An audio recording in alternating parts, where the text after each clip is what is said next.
1.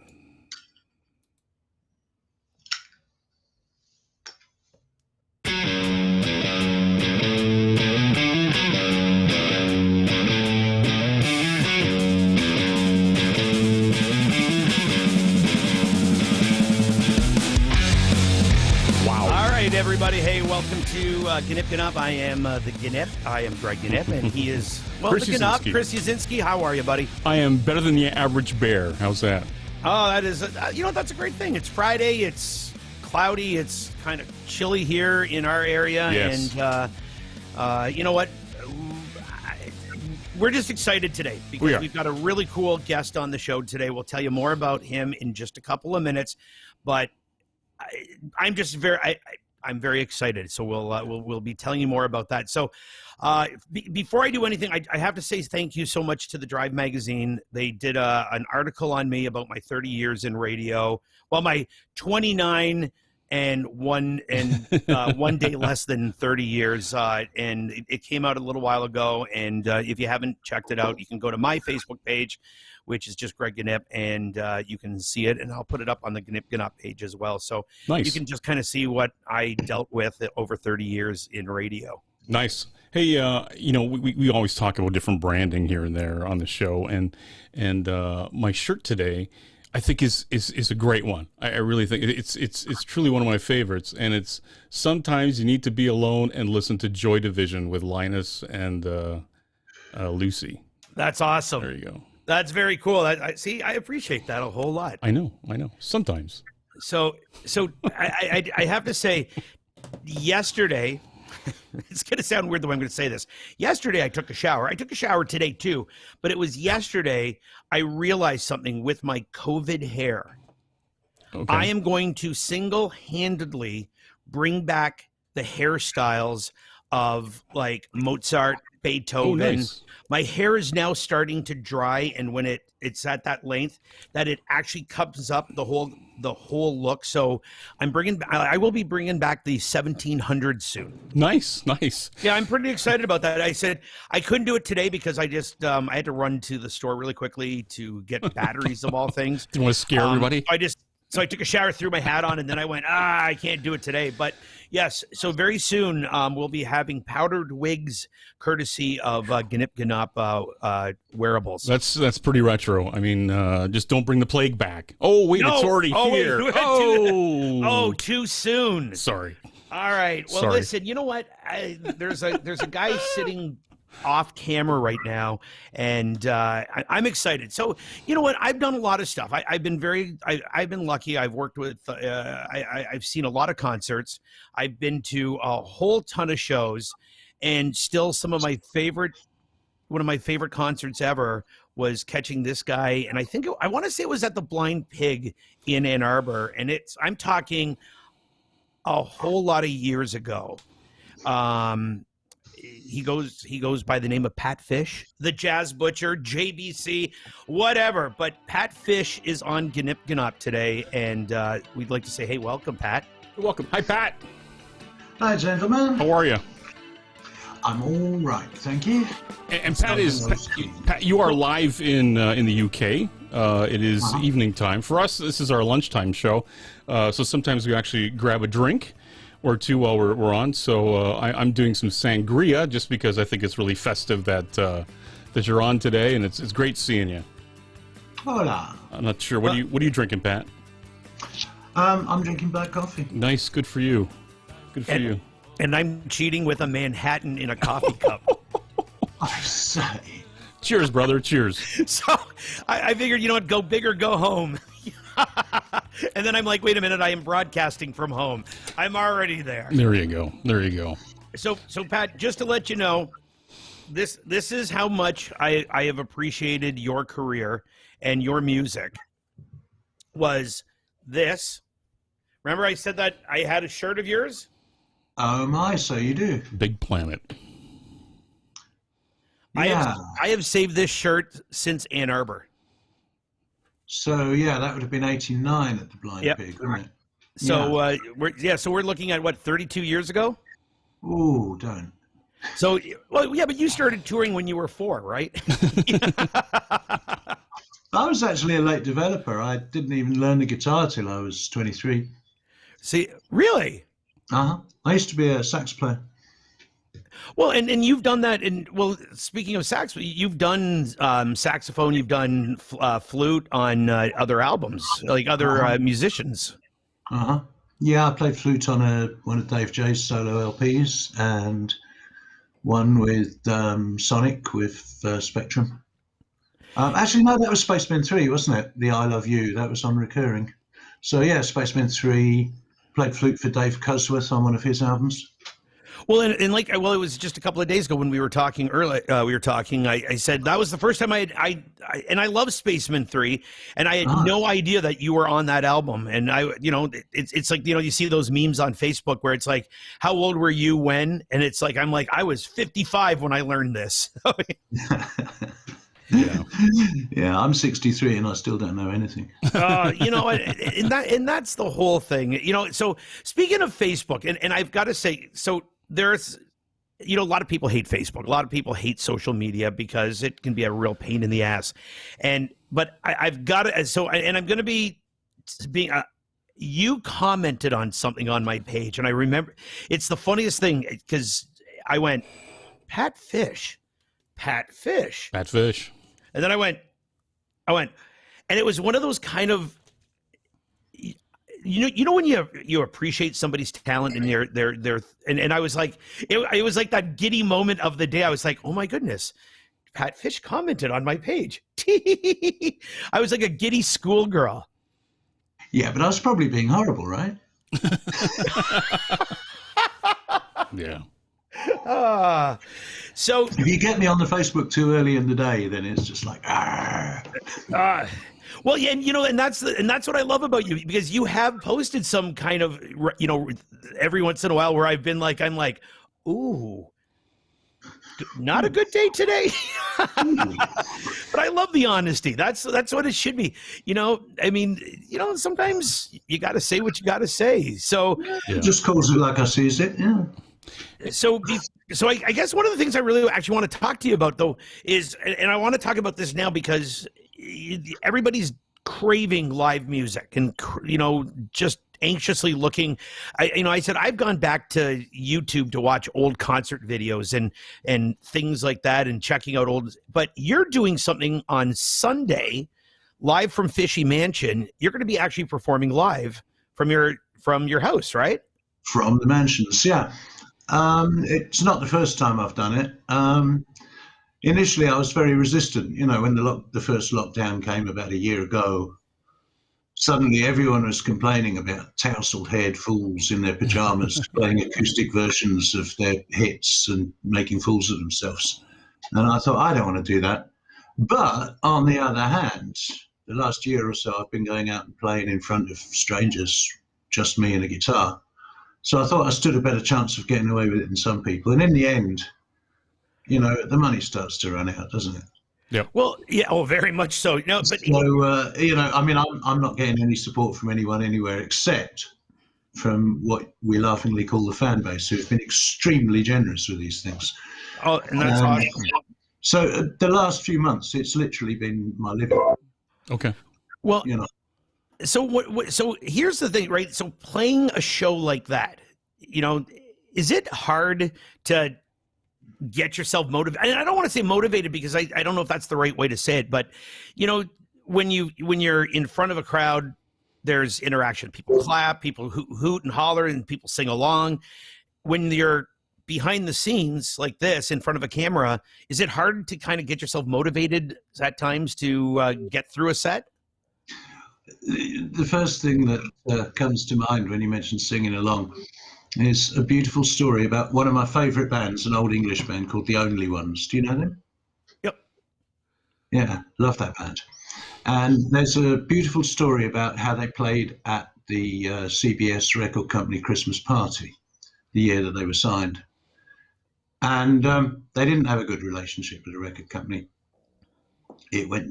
The guy who signed them disappeared really quickly or something like that. So they were kind of stranded with this uncomprehending record company. And there they were playing the Christmas party to all the staff getting drunk. And they introduced the old big hit, Another Girl, Another Planet. It said, yes, you'll probably know this one. So if you feel like singing along with the chorus, please don't. That's awesome. I love that band in every conceivable way, I tell you. It is very strange not having people in front of you, because it's a kind of worst case scenario deal, isn't it? If you're standing there just being an old toothless man in the corner singing grim ballads and people get fed up and start chatting and walking out, then you can see that happening. Right. But when you're just sat in front of your flatmate's iPhone, you don't see any of that. And at the end of every song, I think, my God, are they still there? Right. And we are. And we are still there. It's an odd combination of being relaxed, because, you know, you're at home in your favorite chair, guitar in lap. I mean, it could be any afternoon, really. Yeah. So that side of it's very relaxed. But yeah, the communicating with the people is kind of stressful. No, and you know, and I can understand that, because, you know, for a very long time I used to DJ in the clubs. I used to, you know, travel around and DJ, and that was instant. You know, you could tell if you had 1,500 people on the dance floor, you knew you were doing a good job. At the radio station, just talking, you're like, kind of hoping someone's listening, please. Yeah, I need that paycheck, you know. But so with this performance, what will you be doing? Will you now? I mean, Sorry, go on. Well, I was going to say, you've got a huge repertoire. I mean, you've got a long career. It's like, you know, how do you? I mean, you've got to be going through all the old, like, you know, from day. I don't want to say day one, but, you know, through the whole career. Now, will you throw in maybe some new music at all, or try things out, or just play covers and just have fun? You know what I mean? Like, is it kind of on the wing, or do you have a whole set going? Well, you know, when I started, the first one was easy, because I just played my live set with a couple of amusing covers thrown in, you know, just to keep it interesting. But basically, I just played my live set, and, you know, not showing off or anything, but I can pretty much do that with my eyes shut. Right. It's comfortable. I'm in an easy place. And of course, then the second and the third one come along, and you think, oh my goodness, I can't just do the same thing. No one's going to want that. And also, of course, people start sending in requests, and it's kind of interesting, you know, what they ask for. And it's like, but I'm just one bloke with a guitar. There's no drums, there's no bass. This will be very boring. Yeah. So I'm constantly looking at new old things, if you like, things that I've played loads of things on these shows that I've never ever played in a room. Okay. In front of people. And, you know, one's constantly working out new ways, well, a way to play it as a solo acoustic artist, because I'm not that good a guitar player. So, like, I have to keep it pretty simple. So it's been quite sort of challenging and interesting, right, and occasionally under-rehearsed. Right. So I will be there on Sunday, but I'm going to do the typical North American thing, and my request is going to be, because in North America everybody shouts out "Free Bird." So yeah, so you're I'm not playing that. No, well, no, but I'm just gonna send the request anyways, because it's like, hi from North America, you know. Yeah. Sawed off, you know. Yeah. Nah, what do you want to hear? Hey, quick, I got a couple quick questions, Pat, in regards to like the early days, the Jazz Butcher. You know, you guys were such a unique ensemble that kept changing as well. How did you get that ensemble to start up? Well, the initial lineup of the group was we were basically all just old friends, and in the case of Dave J, new friends, because I met him when I moved up here at the middle of the 80s. Was that before his stint with Love and Rockets and Tones on Tail, or was that between Bauhaus and? Dave wasn't in Tones on Tail. Dave left Bauhaus, right? Accidentally joined our group, and then went on to do Love and Rockets. Okay, all right. With his brother and Dan. Right. Okay, and then that kind of stuck for a while with Max up until the early 90s. No, Max and I worked together from like the very roots of it in '82 up to the end of '86, Okay. when we had this sort of weird dramatic falling out. And we reconnected in the early '90s. And by '96, he was playing in the band again, which is kind of weird because we were supposed to have split up in '95. Right. But we had this kind of weird afterlife. Right. And yeah, I mean, we went around the world after we'd split up. Right. Right. Because I think the This Bloody Nonsense tour was what, 85 or 86? It was the summer of '86, mate. 86. That was it. Right. Yes. Okay. And then we were back again '88, '89, '90, '92. Right. And then by '95, one of the reasons we'd given up was that our live stuff was in disarray. We didn't really have good representation at the time. Right. But then, yeah, '97, we went over to Seattle to play a wedding. Seriously. That must be awesome. It was good fun. It was on a boat. Wow. Good for you. Yeah. And then we're in Atlanta '98. Then '99, we started playing like actual public things. We went down to the Troubadour in Los Angeles and so forth. 2000, 5-week tour of the USA and first dates ever in Japan. Nice. And then we went into Europe, and for a band that didn't exist, we were quite busy, really. Yep. And you have a new project that you're working on right now.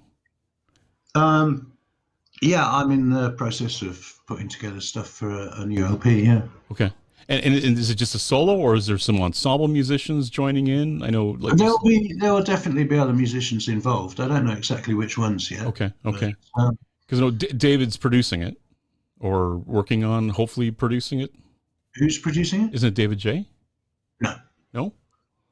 he's working on a little side project that we've got, but that's just a one-off thing. No, it's going to be produced by a chap called Lee Russell. Oh, great. Okay. Who his studio is a wonderland. It's in an old church. Yep. And you go into this enormous room and it's quite dark. It's all sort of quite subtly lit. And he's got all the instruments. All of them. He's got 3 of Brian's sets of scratches in there for some reason. He's got a 1930s left-hand Martin acoustic. It's just outrageous, the stuff he's got. He's got a vibraphone in there. Wow. That's incredible. That's so one of the questions I wanted to ask you, though, was with the new album, working on the new material. I've talked to some other musicians through these past 13 months of the lockdown and pandemic, and they said a lot of people said that they've had kind of creative problems because you haven't been able to go out, and do stuff. Is it hard to get motivated to write music, write lyrics, kind of get an idea together because, well, you're really not going out? Because nothing's happening, yeah. There's a lovely old Ray Davies song from about 15 years ago, I guess, called Get a Life. Ray Davies from the Kinks, he'd been doing this tour where he'd play a few songs and then he kind of explained to the punters where the song came from, what it was made out of, how it was built, And very interesting, I imagine. I didn't see any of these, but there'd be a Q&A as well. And when I heard this song, Get a Life, I thought, the Q&A. Because basically the verses, people going up to Ray and going, oh man, how do I write a song like you? Oh, what do I write about? I want to be a songwriter like you, Ray, but how do I do it, Ray? And then the chorus comes thundering in and he just goes, get a life, get a life, get a life. That's, it's the truth. I mean, it is. It's tough to get. Well, let's be honest. The last 13 months, having a life has been a little harder. I said early today, I was excited. I went out to a grocery store, and I walked the aisles to go get myself my coffee grounds and my milk, and it was like a day out. It's like, I all through it, I've been doing a daily waddle to the off license, but I have physical addiction on my side. Right. Did you want to maybe play a song off the a working song off the new album, or one of the songs from your repertoire? You want me to play you a tune? I'd love to hear a tune. I'll try. Pick me. Play a tune. Oh, just a moment. What would you like to play? Get my bat on. This song it'll be on the next record if I don't mess it up completely. And it comes from a conversation that we had. My lodger, my flatmate Diren, he hadn't long moved in here, and he's from the Liverpool area, and he hadn't long moved in, and a mate of mine was round and winding him up about Liverpool and its reputation among idiots, because it's a great place. He was winding him up. I said, "Oh, what's the last burned out car you saw then?" And Diren thought for a moment, and he looked at the guy in all sincerity and went, that would be Melanie Hargreaves' father's Jaguar. And I reached for my notebook. And this is the story of Melanie Hargreaves' father's Jaguar.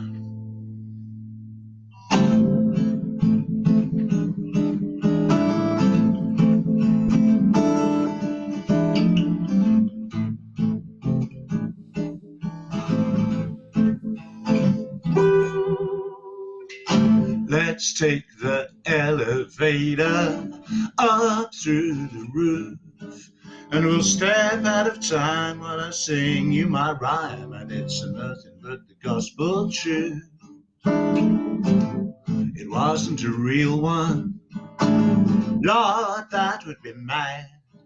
If you lived in a place like Formby, Lancashire, like a Melanie Hargreaves dad, it was a lovely shade of lilac. It was a father's pride and joy. She was the first girl that he ever kissed. He was a lucky, lucky boy. It was a proper car of destiny, and that destiny came down on Melanie Hargreaves' father's Jaguar. Whoa, whoa, Melanie Hargreaves' father's Jaguar. So show me the hedge and tell me it's bedtime, 'cause I just can't face all the facts of this case. They're all too painful to relate. Kids from the city took the Jaguar away, drove it down to the beach and torched it. It might still be there today. It was a lovely shade of lilac. Now it's entirely burned out black. And however much you'd love it to, it ain't never coming back. And one day I'm gonna sell up everything that I own, and I'll run away with you. And it won't be nobody's business where we are. No, no, like a Melanie Hargreaves' father's Jaguar. So Melanie Hargreaves' father's Jaguar. Melanie Hargreaves' father's Jaguar was a lovely shade of lilac. Now it's mostly burned out black. And however much you'd love it to, it ain't never, never, never, never, never coming back. And one day I'm gonna sell up everything that I own, and I'll run away with you. And it won't be nobody's business where we are. No, no, just like a Melanie Hargreaves' father's Jaguar. Whoa, whoa, Melanie Hargreaves' father's Jaguar. That's Melanie Hargreaves' father's Jaguar. you are. Bravo. Bravo. Nice work, Pat. Wow. Sounds awesome. Sounds amazing. You know, Thank you. Right.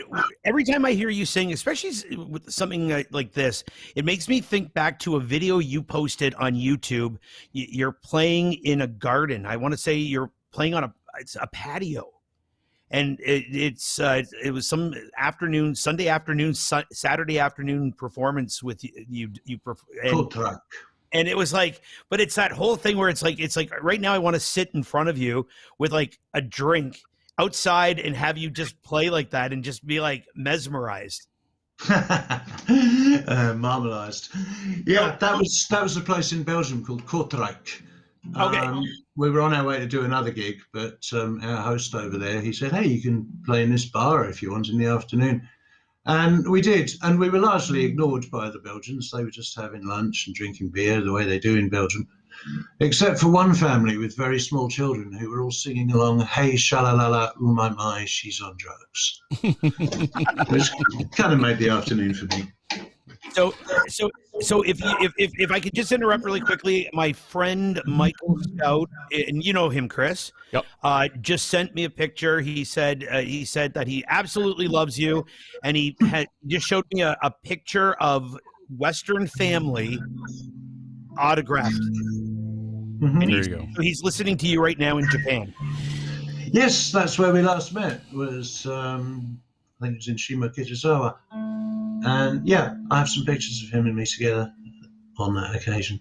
Bless him. Hi, Mike. Awesome. So Sunday from the Fishy Mansions. What time is that? Eastern Standard? Anyone? Well, It'll be about 4 in the afternoon, I think. 4 in the afternoon on Sunday afternoon on the Patfish Facebook page. All you got to do is turn up, and it'll be happening. Fabulous. Well, kind sir, thank you very much for this. Hopefully we get to chat again, and you know, when as you get closer to the new album, maybe we can talk about the new record, and or if you're ever just bored and you want to talk to somebody at dinner time, dinner time, your time, lunchtime, Mars, we'd love to stay in touch with you. Lovely. Well, I'm always here if you need me. Thanks, Pat. Great seeing Awesome. you. Nice talking to you and catching up. Thanks, Pat guys. Fish, congratulations. Thank you. All the best, Cheers. Pat. Bye-bye. And that's Pat Fish, the Jazz Butcher. I'm giddy. Oh, yeah. Yeah, for sure. A lot of memories there, man. A lot of memories there. Well, I guess we should probably be wrapping things up, Mr. Chris Yazinski. We Always gotta go. a pleasure to be doing Gnyp Gnop with you. We got to go. We got to go. It's always great. Have a great week, everybody. You can catch this show on YouTube Live in audio form everywhere. You consume your audio, including Audible and Amazon, everyone else. Great. We'll see you guys next week. This is Gnyp Gnop. Peace.